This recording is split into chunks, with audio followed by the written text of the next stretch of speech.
videa. Dnešní video je s názvem Nákupy za měsíc červen.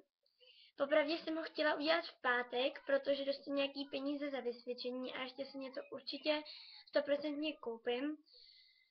A já jsem to prostě nemohla vydržet, protože dneska jsme byli taky v obchoďáku s mojí nejlepší kamarádkou, která mi toho strašně moc koupila a strašně jí moc za to děkuju v tomhle videu.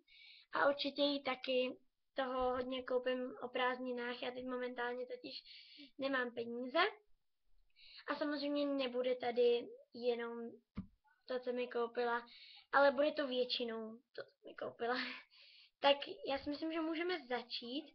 A první teda jsem vám chtěla ukázat tu hladkovou čelenku z Talivejlu, kterou mi teda koupila ta kamarádka.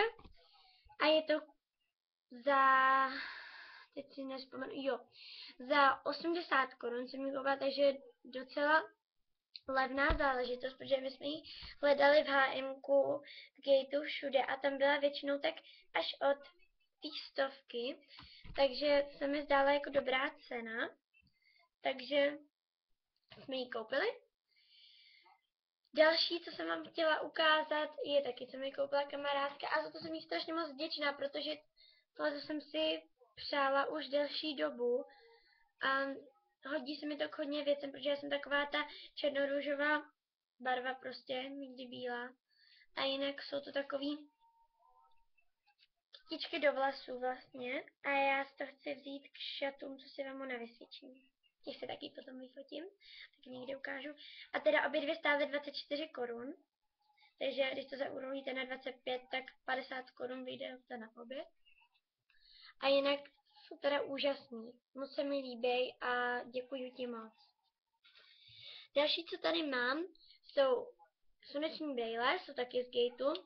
A původně byly do soutěže, co mám na blogu, jenže já tu soutěž plánuju zrušit. Tak si ty brýle nechám prostě.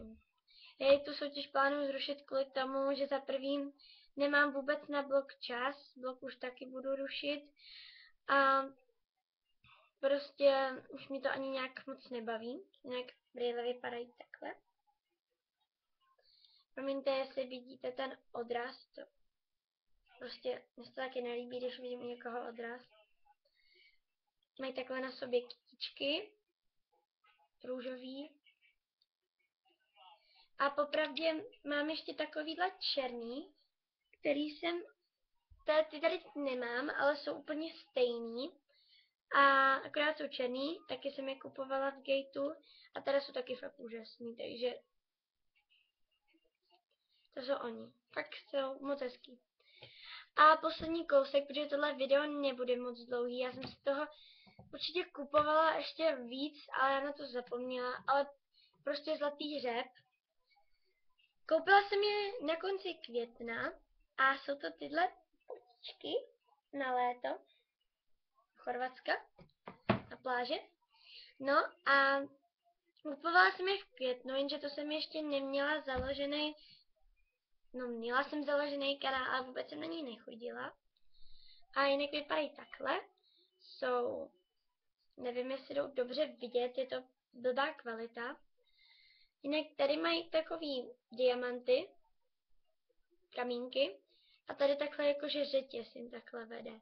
Jsou hnědobéžový a podrážka, to se mi strašně líbí, je taková kytičková, ornamentová. On to asi jde špatně vidět v tom videu, ale jinak je to fakt moc hezký. Teď to jde trochu vidět, si myslím. A jinak tady mají takhle zip, který se někdy špatně zapíná, ale zapla jsem ho. A je to teda značka Graceland, koupila jsem to v Deichmannu a ty boty stály asi 599 korun, byly docela drahý. Já jsem si to na nich hodně vyplejtovala.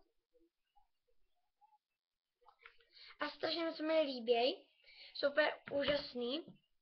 Já jsem se rozhodovala, jaký si mám koupit, jaký tvar, jakou barvu. A první jsem tam viděla, jsem po nich hnedka šáhla. Jsem si nebyla jistá, takže jsem se koukala i jinam na jiný boty. ale nic mi tak nevyhovělo jako tohle. Takže doporučuju, vážně, jsou úžasný. Akorát bych s nima moc nechodila do vody, protože jsou kožený a mohlo by to dopadnout špatně. Tak to je pro dnešní video všechno. Jestli se ti to video líbilo, nebo nějaký věci z toho se ti líbily, jenom poradím, kde je koupit a tak dále, napište do komentářů. A jestli vám video líbilo, tak dejte like, koment a jestli chcete vidět víc mých videí, dejte odběr. Takže ahoj.